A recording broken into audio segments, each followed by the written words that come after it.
Hello ಮಕ್ಕಳೇ, welcome back to my channel. ನಾವು ಇವತ್ತು ಒಬ್ಬ ವ್ಯಕ್ತಿಯ ಬಗ್ಗೆ ತಿಳ್ಕೊಳ್ಳೋಣ.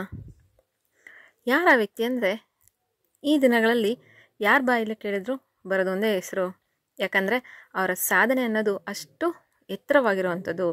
ಸೊ ಅವರ ಹೆಸರೇ ಸುನಿತಾ ವಿಲಿಯಮ್ಸ್. ಇವರು ಭಾರತೀಯ ಪರಂಪರೆಯ 2ನೇ ಗಗನಯಾತ್ರಿ. ಹಾಗಾದರೆ ಮೊದಲನೆಯವರು ಕಲ್ಪನಾ ಚಾವ್ಲಾ. ಇವರು 2003ರಲ್ಲಿ ಭೂಮಿಗೆ ಹಿಂದಿರುಗುವಾಗ ಬಾಹ್ಯಾಕಾಶದಿಂದ ಕೊಲಂಬಿಯಾ ಅನ್ನೋ ಬಾಹ್ಯಾಕಾಶ ನೌಕೆ ಮುರಿದು ಬಿದ್ದು ಸಾವನ್ನಪ್ಪಿದ್ರು. ಸೊ ಅವರು ಮೊದಲನೇ ಗಗನಯಾತ್ರಿ. ಸುನಿತಾ ವಿಲಿಯಮ್ಸ್ ಅವರು ಭಾರತೀಯ ಪರಂಪರೆಯ 2ನೇ ಗಗನಯಾತ್ರಿ. ನಾವಿವತ್ತು ಸುನಿತಾ ವಿಲಿಯಮ್ಸ್ ಅವರ ಜೀವನದ ಬಗ್ಗೆ ಸ್ವಲ್ಪ ಒಳನೋಟವನ್ನು ನೋಡ್ಕೊಂಬರೋಣ. ಸುನಿತಾ ವಿಲಿಯಮ್ಸ್ ಅವರು ಸೆಪ್ಟೆಂಬರ್ 19, 1965ರಲ್ಲಿ ಒಹಿಯೋದ ಯೂಕ್ಲಿಡ್ನಲ್ಲಿ ಜನಿಸಿದರು. ಇವ್ರ ತಂದೆ ಭಾರತೀಯ ಮೂಲದ ದೀಪಕ್ ಪಾಂಡ್ಯ. ಇವರು ನರರೋಗ ತಜ್ಞರು. ತಾಯಿ ಸ್ಲೊವೇನಿಯಾದ ಬೋನಿ ಪಾಂಡ್ಯ ಅಂತೇಳಿ. ಅಂದರೆ ಇವರು ತಂದೆ ಭಾರತೀಯರು, ತಾಯಿ ಸ್ಲೊವೇನಿಯಾದವರು. ಇವರು ಹೈಸ್ಕೂಲ್ ಶಿಕ್ಷಣವನ್ನು 1983ರಲ್ಲಿ ಮ್ಯಾಸಚ್ಯುಸೆಟ್ಸ್ನ ನೀಡಮ್ ಅನ್ನೋ ಒಂದು ಹೈಸ್ಕೂಲ್ನಲ್ಲಿ ಇವರ ಹೈಸ್ಕೂಲ್ ಶಿಕ್ಷಣವನ್ನು ಮುಗಿಸ್ತಾರೆ. ಆಮೇಲೆ ಪದವಿ ಪೂರ್ವ ಶಿಕ್ಷಣವನ್ನು ಯುನೈಟೆಡ್ ಸ್ಟೇಟ್ ನೇವಲ್ ಅಕಾಡೆಮಿ ಅಲ್ಲಿ ಹೋಗ್ತಾರೆ. ಅಲ್ಲಿ ಭೌತಶಾಸ್ತ್ರದಲ್ಲಿ ಮೇಜರ್ ಪದವಿಯನ್ನು ಪಡೆದು ನಂತರ ಯುನೈಟೆಡ್ ಸ್ಟೇಟ್ ನೇವಿಯಲ್ಲಿ ಕಮಿಷನ್ ಪಡಿತಾರೆ. ಅದರ ಪರಿಣಾಮವಾಗಿ ಅವರು ನೌಕಾಪಡೆಯಲ್ಲಿ ಫ್ಲೈಟ್ ಆಫೀಸರ್ ಆಗಿ ಸೇವೆ ಸಲ್ಲಿಸೋದ್ರಲ್ಲಿ ಯಶಸ್ವಿಯಾಗ್ತಾರೆ. ಇವರ ಮೊದಲನೇ ಬಾಹ್ಯಾಕಾಶ ಪ್ರಯಾಣ ಡಿಸೆಂಬರ್ 9, 2006ರಲ್ಲಿ ನಡೆಯುತ್ತೆ. ಡಿಸೆಂಬರ್ 9, 2006ರಿಂದ ಜೂನ್ 22, 2007ರವರೆಗೆ ನಡೆದ ಎಕ್ಸ್ಪಿಡಿಷನ್ನಲ್ಲಿ ಅವರು ಫ್ಲೈಟ್ ಎಂಜಿನಿಯರ್ ಆಗಿ ಸೇವೆ ಸಲ್ಲಿಸ್ತಾರೆ. ಇದು ವಿಜ್ಞಾನದ ಕಡೆಗೆ ಆಧಾರಿತವಾಗಿ ಹಲವಾರು ಪ್ರಯೋಗಗಳನ್ನು ಮಾಡುವಾಗ ಅವರು 12 ದಿನಗಳಿಗೂ ಹೆಚ್ಚು ಕಾಲ ಅಲ್ಲಿ ಕೆಲಸ ಮಾಡ್ತಾರೆ. ಮತ್ತು ಸುನಿತಾ ವಿಲಿಯಮ್ಸ್ ಅವರ ಬಾಹ್ಯಾಕಾಶ ಯಾತ್ರೆಯ ಅತ್ಯಂತ ಗಮನಾರ್ಹವಾದ ಭಾಗ ಏನಪ್ಪ ಅಂದರೆ, 2007ರಲ್ಲಿ ಅಂತಾರಾಷ್ಟ್ರೀಯ ಬಾಹ್ಯಾಕಾಶ ನಿಲ್ದಾಣ ಅಂದರೆ ISS ಇಂಟರ್ನ್ಯಾಷನಲ್ ಸ್ಪೇಸ್ ಸ್ಟೇಷನ್ ಅಲ್ಲಿ ಹಾರಾಟವನ್ನು ನಡೆಸೋದು. ISSನ ಎಕ್ಸ್ಪಿಡಿಷನ್ 14ರ ಸಮಯದಲ್ಲಿ ಅವರು ಭೂಮಿಯ ಸುತ್ತ 195 ದಿನಗಳನ್ನು ಕಳೀತಾರೆ. ಇದರಿಂದಾಗಿ ಅಮೆರಿಕದಲ್ಲಿ ಒಬ್ಬ ಮಹಿಳಾ ಗಗನಯಾತ್ರಿ ದಾಖಲೆಯ ಸಮಯವನ್ನು ಸ್ಥಾಪಿಸ್ತಾರೆ.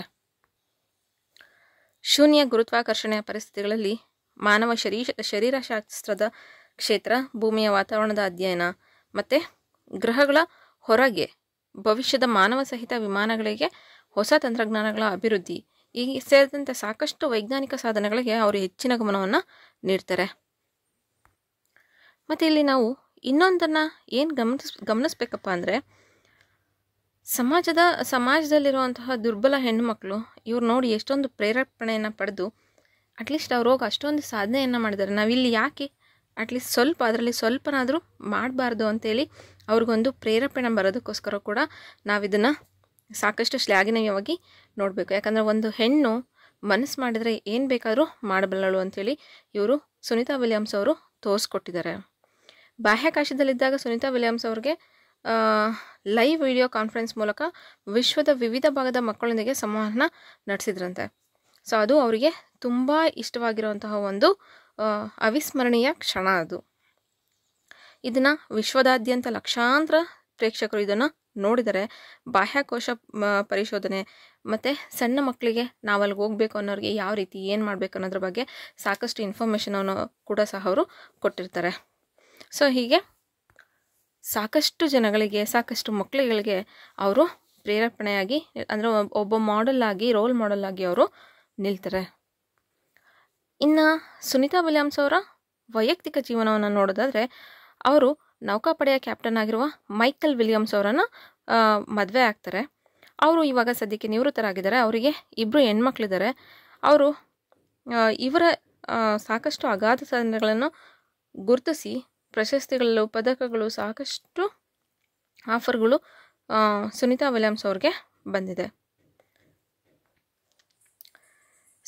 ಸುನಿತಾ ವಿಲಿಯಮ್ಸ್ ಅವರು ಅವರ ಒಂದು ಹೆಸರು ಎಷ್ಟು ಮೆಚ್ಚುಗೆಯನ್ನು ಪಡಿತಾ ಇದೆ, ಹುಟ್ಟು ಹಾಕ್ತಾ ಇದೆ ಅಂದರೆ ವಿಶೇಷವಾಗಿ ಪ್ರಪಂಚದಾದ್ಯಂತ ಮಹಿಳೆಯರು ಮತ್ತು ಯುವತಿಯರಲ್ಲಿ ಅವರು ತಮ್ಮಂತೆಯೇ ತಮ್ಮ ಕೆಲಸವನ್ನು ಪ್ರೀತಿಸಿದರೆ ಎಲ್ಲನೂ ಮಾಡೋಕ್ಕೆ ಸಾಧ್ಯ ಅಂತೇಳಿ ತಿಳಿದುಕೊಂಡು ಇವತ್ತು ಅವರಿಗೆ ಆ ಮೆಸೇಜನ್ನು ಕೊಡ್ತಾ ಇದ್ದಾರೆ. ಪೀಳಿಗೆಯಿಂದ ಪೀಳಿಗೆಗೆ ಅವರು ವಿಜ್ಞಾನ ಮತ್ತು ತಂತ್ರಜ್ಞಾನವನ್ನು ಅನ್ವೇಷಿಸುವಂತಹ ಮಾರ್ಗಗಳನ್ನು ಅವರಿಗೆ ತಿಳಿಸ್ತಾ ಇದ್ದಾರೆ. ಇವರಿಂದ ಕೆಲವೊಂದು ಪುಸ್ತಕಗಳು ಬಂದರೆ ಎಲ್ಲ ಜನಗಳಿಗೂ ತುಂಬಾ ಉಪಯೋಗ ಆಗುತ್ತೆ. ಸೊ ಇಂತಹ ಸುನೀತಾ ವಿಲಿಯಮ್ಸ್ ಅವರು ಭಾರತೀಯ ಮೂಲದವರು ಅಂತ ಹೇಳೋದೇ ಒಂದು ಹೆಮ್ಮೆಯ ವಿಷಯ. ಇವರು 2007ರಲ್ಲಿ ಅಂದರೆ ಇವರು ಗುಜರಾತ್ನ ಮೂಲದವರು, ನಮ್ಮ ಭಾರತದ ಗುಜರಾತ್ನ ಮೂಲದವರು. ಸೊ ಇವರು 2007ರಲ್ಲಿ ಗುಜರಾತ್ಗೂ ಕೂಡ ಭೇಟಿ ಕೊಟ್ಟಿದ್ದರು. ಅವರಲ್ಲಿ ಅಲ್ಲಿ ಹೋಗಿ ಅವರ ತಂದೆಯವರ ಮನೆಗಳು ಮತ್ತು ಅವರ ತಂದೆಯವರ ಸಂಬಂಧಿಕರನ್ನೆಲ್ಲ ಮಾತಾಡಿಸ್ಕೊಂಡು ಅಲ್ಲಿ ಸಬರಮತಿ ಆಶ್ರಮಕ್ಕೆ ಭೇಟಿ ನೀಡಿ ಅಲ್ಲೆಲ್ಲ ಸಾಕಷ್ಟು ಸಮಯವನ್ನು ಕಳೆದು ಅವರ ಯಾರ್ಯಾರು ಸಹೋದರ ಸಂಬಂಧಿಗಳಿದ್ದಾರೆ ಅವ್ರನ್ನೆಲ್ಲರನ್ನೂ ಮಾತಾಡಿಸ್ಕೊಂಡು ಅವರ ಒಂದು ಸಂತೋಷದ ಕ್ಷಣಗಳಲ್ಲಿ ಭಾಗಿಯಾಗಿ ಕೂಡ ಹೋಗಿದ್ದಾರೆ. ಸೊ ಅಂತಹ ಹೆಮ್ಮೆಯ ಭಾರತೀಯ ಪುತ್ರಿ ಅಂತಲೇ ನಾವು ಹೇಳ್ಬೋದು. ಯಾಕಂದರೆ ಅನಿವಾಸಿ ಭಾರತೀಯರಾಗಿರೋದ್ರಿಂದ ನಾವು ಅವ್ರನ್ನ ಭಾರತೀಯರಂತಲೇ ನಾವು ಅಂದರೆ ನಮ್ಮ ಮೂಲದವರು ಅಂತ ಹೇಳ್ಕೊಳೋದಕ್ಕೆ ತುಂಬ ಖುಷಿ ಪಡುವಂತಹ ಒಂದು ವಿಷಯ. ಸೊ ಅವರನ್ನು ನಾವು ಪ್ರೇರೇಪಣೆಯಾಗಿ ಇಟ್ಕೊಂಡು ಅವ್ರನ್ನ ಒಬ್ಬ ರೋಲ್ ಮಾಡೆಲಾಗಿ ಇಟ್ಕೊಂಡು ಎಷ್ಟೆಲ್ಲ ಸಾಧನೆ ಮಾಡಬೇಕಂತ ಹೆಣ್ಮಕ್ಳು ಅಂದ್ಕೊಂಡಿದ್ದಾರೋ ಅದನ್ನೆಲ್ಲ ಸಾಧನೆ ಮಾಡೋದಕ್ಕೆ ಇವರೊಂದು ದಾರಿದೀಪವಾಗೋದಂತೂ ಖಂಡಿತ. ಎಷ್ಟೋ ಸಲ ನಾವು ಚಿಕ್ಕ ಚಿಕ್ಕ ಕೆಲಸ ಮಾಡೋದಕ್ಕೂ ನಾವು ಇಷ್ಟೊಂದು ಮಾಡಬೇಕಾ, ನಾವು ಹೆಣ್ಮಕ್ಳು ಎಷ್ಟೆಲ್ಲ ಕಷ್ಟಪಡ್ತೀವಿ ಮತ್ತೆ ಇದನ್ನು ಮಾಡಬೇಕಾ ಅಂತ ಒಂದು ಸಲ ನಮ್ಮ ಫೀಲಿಂಗ್ಸಲ್ಲಿ ನಾವೇ ಲೋ ಆಗಿಬಿಡ್ತೀವಿ. ಆವಾಗ ಈ ಸುನೀತಾ ವಿಲಿಯಮ್ಸ್ ಅವ್ರನ್ನ ಒಂದು ಸಲ ಜ್ಞಾಪಿಸ್ಕೊಂಡ್ರೆ ನಿಜವಾಗ್ಲೂ ಹೇಳೋಕ್ಕಾಗದೇ ಇರೋ ಅಷ್ಟು ಒಂದು ಕಾನ್ಫಿಡೆನ್ಸು ನಮ್ಮಲ್ಲೇ ಹುಟ್ಕೊಳ್ಳುತ್ತೆ. ಯಾಕಂದರೆ ಅವ್ರು ಮಾಡಿರೋಂತಹ ಸಾಧನೆ ಅಂತಹದ್ದು ಎಲ್ಲ ಈಗ ನಾವು ಒಂದು ಭೂಮಿ ಮೇಲಿದ್ದರೆ ನಾವೆಲ್ಲೋ ಇನ್ನೊಂದು ಕಡೆಗಿದ್ದಾಗ ಏನನ್ಸುತ್ತೆ, ನಮಗೆ ಪ್ರೀತಿ ಪಾತ್ರರು ಕೂಡ ಈ ಭೂಮಿ ಮೇಲೆ ಇದ್ದಾರೆ, ನಾವು ಅವ್ರನ್ನ ಎಲ್ಲೋ ನೋಡ್ತೀವಿ ಮತ್ತು ಮೀಟ್ ಆಗ್ತೀವಿ ಅನ್ನೋ ಒಂದು ಭರವಸೆ ಇರುತ್ತೆ. ಆದರೆ ಅವರು ಈ ಭೂಮಿಯನ್ನೇ ಬಿಟ್ಟು ಬೇರೆ ಕಡೆ ಹೋಗ್ಬಿಟ್ಟು ಅಂತರಿಕ್ಷದಲ್ಲಿ ಇಟ್ಕೊಂಡು ಅವರು ಅಲ್ಲಿಂದ ಇಲ್ಲಿಗೆ ವಾಪಸ್ ಬರ್ತೀವಿ ಅಂತ ಯಾವ ಗ್ಯಾರಂಟಿನೂ ಇರೋಲ್ಲ. ಅವರು ಹೋಗಿದ್ದು ಕೇವಲ ಒಂದು 9-10 ದಿನಗಳ ಕಾಲ ಇದ್ದು ಬರೋದಕ್ಕೆ. ಆದರೆ ಅಲ್ಲಿ ಹೋದ್ಮೇಲೆ ಹೀಲಿಯಂನ ಸೋರಿಕೆಯಿಂದಾಗಿ ಅವರು ವಾಪಸ್ ಬರೋದಕ್ಕೆ ಆಗೋದಿಲ್ಲ. ಅದು 1 ದಿನ 2 ದಿನ 3 ದಿನ ವಾರ ತಿಂಗಳು ಅಂಥೇಳಿ ಮತ್ತು 6 ತಿಂಗಳನ್ನ ಅದನ್ನು ನೆಕ್ಸ್ಟು ಮುಂದಕ್ಕೆ ಹಾಕ್ತಾರೆ. ಅದೆಲ್ಲ ಆಗಿ ಕೊನೆಗೆ ಈಗ 2025 ಮಾರ್ಚಲ್ಲಿ ಅವರು ವಾಪಸ್ ಬಂದಿದ್ದಾರೆ. ಮಾರ್ಚ್ 18-19 ಇದರಲ್ಲಿ ಬಂದಿದ್ದಾರೆ. ಸೊ ಅಷ್ಟು ದಿನ ಅವರಲ್ಲಿ ಸರ್ವೈವ್ ಆಗಬೇಕಂದ್ರೆ ಅವರಿಗೆ ಎಷ್ಟು ಅಚಲವಾದ ನಂಬಿಕೆ ಇರಬೇಕು ಅವ್ರ ಮೇಲೆ ಅಲ್ವಾ. ಕಾನ್ಫಿಡೆನ್ಸ್ ಇಲ್ಲ ಅಂದರೆ ಏನೂ ಮಾಡೋದಕ್ಕೆ ಸಾಧ್ಯ ಇಲ್ಲ. ಇಲ್ಲಿ ನಾವೇನಾದರೂ ಸ್ವಲ್ಪ ಲೋ ಫೀಲ್ ಆದರೆ ನಮ್ಮನ್ನು ಸಮಾಧಾನ ಮಾಡೋದಕ್ಕೆ ನಮ್ಮ ಫ್ರೆಂಡ್ಸು ಅಥವಾ ಯಾರೋ ಸಮಥಿಂಗ್ ಇರ್ತಾರೆ.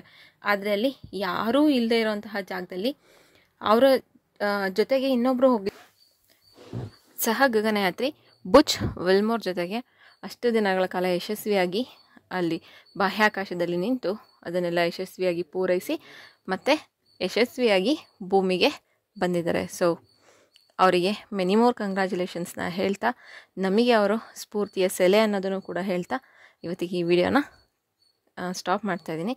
ಮತ್ತು ಮುಂದಿನ ವಿಡಿಯೋದಲ್ಲಿ ಹೊಸ ವಿಷಯದೊಂದಿಗೆ ವಾಪಸ್ ಬರ್ತೀನಿ. Thank you for watching.